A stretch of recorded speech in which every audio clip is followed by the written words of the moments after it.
Hey guys, how's it going? It's Joy. I'm back yet again with another video, you guys. How's everybody feeling?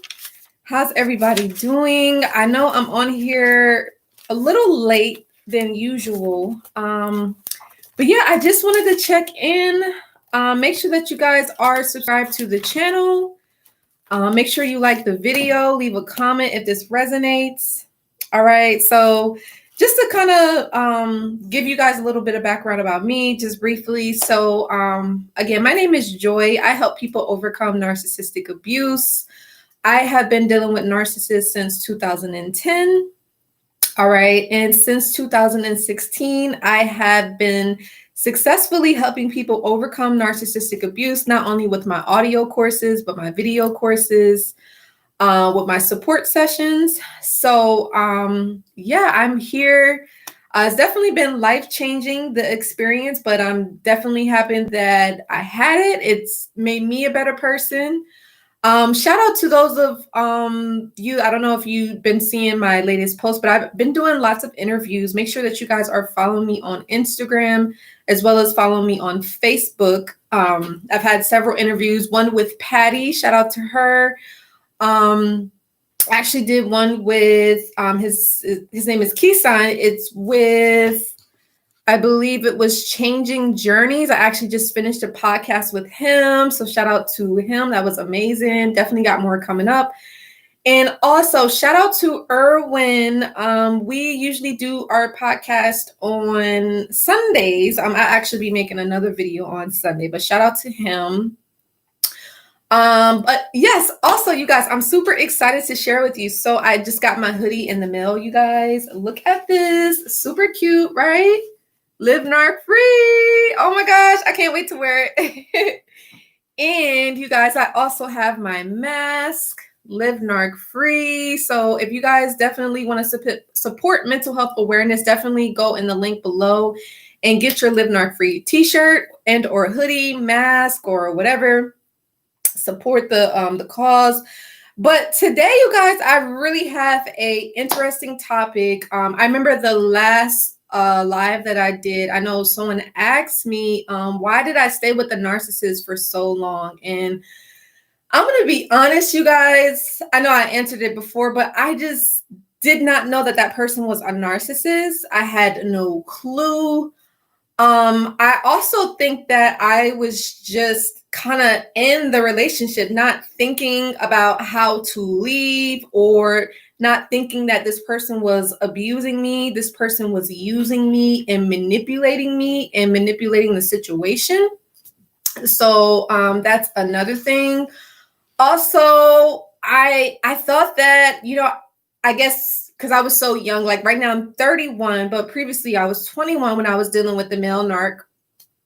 I thought that I was going to be with him for a while. So I didn't think of, moving on or wanting to be with someone else. I was in love with this person and I'm just like, well, we're going to be together. We're going to make it work. So, I mean, there's no reason for me to leave. There's like, we're going to make this happen. That's in my mind. I was thinking that, but little behold, that was not the case. I ended up finding out that he was lying and he was being manipulative. He was abusing me. So yeah, that was definitely heartbreaking for sure. And I have been no contact with my male narc since 2000. I want to say 2014. But yeah, I was with him for a while. And I think the other reason why I stayed for a long time was because in my mind, I thought that he was genuinely a friend. Like, think about it. Like if I don't know, you guys have friends and you usually don't like stop talking to friends. You always, keep in contact, see how they're doing, checking up on them. You usually don't, stop talking to friends. You keep up with them. So in my mind, I was kind of keeping up with him. And the other thing is the reason why I got in contact with the guy that I was dealing with at the time, because he was so-called teaching me how to make music, quote unquote, right? So I seen him as a mentor. Like essentially he was a music producer, someone that taught people how to make music via software, computer technology, right? And so I was like, oh, okay, cool. Like he can show me how to do something that I'm really interested in, and so it just kind of took off from there. But I fell in love, of course. The narcissist gets us to let our guards down. And from then on, we still kept in contact. We were still always cool. But, I decided myself that I didn't want to involve myself in a third party situation. And I didn't want to be a side chick, right? Nobody wants to be like the side person that just get breadcrumbs. And I'm going to make a video about that, how the narc will do that to you. But yeah, and I was just like, no, but we can still be friends. And with that, I think that's how the narcissist was able to breadcrumb me, because it was just more so like, it's like, oh yeah, like once you get things together, once you get your own space, we can spend more quality time with each other. The whole getting my hopes up just to let me down. And they love to do that, you guys. They love to let you down. It's really sick if you really think about it. And make sure you guys give this video a like. But yeah, so but like I said, in my mind, I thought that this was a friend. He was really, I thought, genuinely interested in what I had, going on in my life. I thought he really cared. And, I kept in contact with him for a while. And he also kept in contact with me for a while. So I didn't think of, going no contact or not talking to him again. But I started to kind of think like, okay, something is not right, especially like when I felt like he was kind of like belittling me or, criticizing me for like the littlest things, or like making fun of me or making me question my own judgment and giving me those stares that I mentioned in that last video, giving me those evil stares. That was like, in my mind, I was thinking like, okay, this is not normal. Maybe I need to just like not talk to this person for a while. You guys know what I mean? That's what I was thinking about. I didn't think of not breaking any contact, but what made me realize that I had to stop talking to this person was when I seen him post that he was in a relationship after we kind of had an agreement per se that, we was kind of going to work on it. Essentially, he was leading me on basically, right? But narcissists will do that. But, he was leading me on, and I saw his post on his Facebook after we had chatted, and it said he was in a relationship, and I'm seeing her like, in a relationship, like, what is that? And so again, when he reached out to me after I had seen that, and I'm sitting up here thinking like, no, I don't want you to come over. Like, why would I want you to come over? And you already have someone, like, nothing is going on, so that's when I officially decided to go no contact with him, and so and then I seen him post a picture up of the new supply, which really I was like, I'm good, I'm done. You know what I mean? I was like, yeah, it's not normal, like, for him to just pretend like our connection, our friendship, or even if we were just dating, like it never meant anything to him. Like, he never posted pictures of me up or even acknowledged me in any way. I guess he probably could see that I could kind of catch on to him eventually and see him for who he really was. Or maybe I would speak up and say like, hey, that's not cool. You know what I mean? So usually narcissists, they call them a transitional supply. Like, you're not the primary supply nor the secondary supply. You're just kind of somebody that they may just be using you for the time being. It's not like they're going to be with you long term. It's just somebody to maybe just pass the time. But I know it sounds bad, right? But that's literally how it is. But yeah, and I think also we stay with them for so long is because we have hope. We have hope that, maybe things will get better. Maybe things will change. Maybe they will change. Maybe they will see the error in their ways. And some of us too, we feel like, maybe we need to change. And that's the crazy part. I know, like, me necessarily, I didn't really feel like I had to change. I just felt like, okay, like, yeah, it's going to get better one day. Like, he's going to wake. And again, this is just how my mind was in that moment. I'm not saying it's right or wrong, but in my mind, I was just like, well, things are going to get better soon. And, because my thing is, I was at the time, when I had met the male narc, I was still living with my aunt.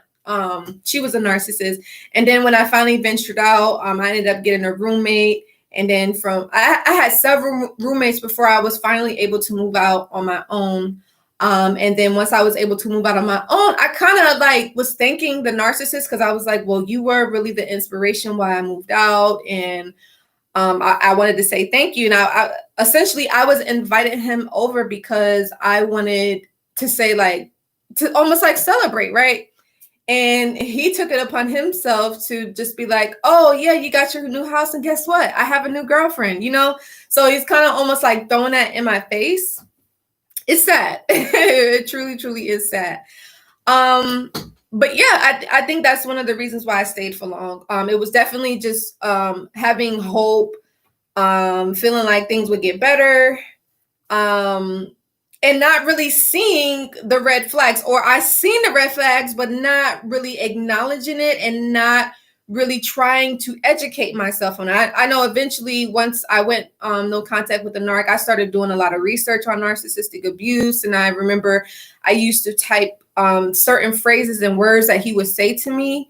I would type that up on my cell phone, and I would be like, oh, he did that to me. So that means I wasn't dealing with someone that was normal. So yeah, you guys. So that's all I have. Hopefully, this could kind of give you some clarity for why you may stay with the narcissist for so long. Don't really beat yourself up. I mean, it happens.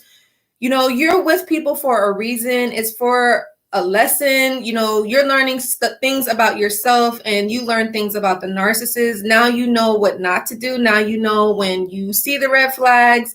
If your intuition is telling you to leave this person, you know to don't stay, you know to move on. Don't try to wait and see, because some of us, we may be like, well, there's good in everybody. Like, not everybody can be that evil. Not everybody can be that bad.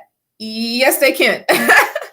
And that's something that I had to realize too, because I am so optimistic. I'm like, you know, there are good people, there are evil people. And some people they think like, oh, well, even if that person is evil, they have some good in them. And some people, they want to acknowledge that, but it's like, no, when a person shows you who you are, you listen. You know what I mean? Like, you don't second guess it. You just go with it. And yeah. But and the thing is if you are still with the narcissist, definitely don't panic. Once you realize that you're dealing with a narcissist, what I'd say is just start to brainstorm and make a plan to leave. Definitely do not tell the narcissist that you're leaving, because they're not going to want to allow you to leave. So I'll make a video about that. But you just plan it out, you know, kind of think of like where you want to go, where you want to move. Maybe you want to change different state or a city. Maybe you might want to change your number. Whatever you got to do to protect you, yourself, your family, or your children, please do so. You know, your life is important. But like I said, don't beat yourself up if you stay with the narcissist for so long. It happens to the best of us. You know, you didn't know that this person was a narcissist. You wanted to make it work. You thought that this person was genuine, and it turned out that they wasn't. So it's okay. It's not the end of the world. But yeah, I hope that this video was helpful and insightful to you guys.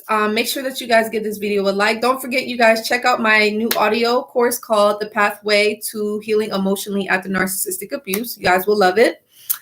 All right. And don't forget to get your Live Narc Free hoodies and or t-shirts and or masks. You guys, isn't this such a pretty color? And the weather is changing like where I'm at. Well, I'm in Illinois. So what's weird is like today it was pretty decent. Like it was warm, but the wind was blowing. So it was just kind of weird. Yeah, the wind was blowing. And then it started to get a little chilly. So I feel like the next couple of days will get chilly. So I'm trying to prepare for that. That's why I got this big hoodie, because I have to get me like a bigger jacket, because I'm not used to like colder weather. But I have to get used to it for the time that I'm going to be here. But Anyway, you guys, I really appreciate you guys for tuning in. Like I said, support my new audio course. Definitely support mental health awareness by getting your t-shirts, hoodies, masks, whatever the case is. That link is below. And I will be back on here, you guys, on Sunday. We'll be talking more about narcissistic abuse. And you guys could ask me questions you may have, or if you needed advice or anything like that. If you guys do want to learn more about how you can overcome narcissistic abuse, I do have a link below. It's a video that kind of talks more about it, if you thought that this video was helpful. Also, I do talk about, there's another link below that's going to say 5 common mistakes that people make when they're trying to recover after narcissistic abuse. And again, don't beat yourself up. It happens. You're not perfect. No one is. So don't hold yourself to higher standards that you know you may not be able to reach. Trust me, it's okay. Check out that video. And also don't forget, I do have a free download called Letting Go of the Narcissist. That is definitely helpful as well, especially if you still struggle with moving on from this experience. It's hard. Trust me, it's never an easy thing to get over. This is definitely like a traumatic experience. You definitely will have PTSD, post-traumatic stress, after an experience like this. So it's going to take time. Don't rush your healing. But don't do it by yourself. Don't do it by yourself. Seek support. Don't be afraid to reach out for help. But yeah, that's all I have. I hope that you guys are having a great weekend, and I will see you guys in the next video. Like, share, and subscribe, and I will see you in the next one. Bye, guys.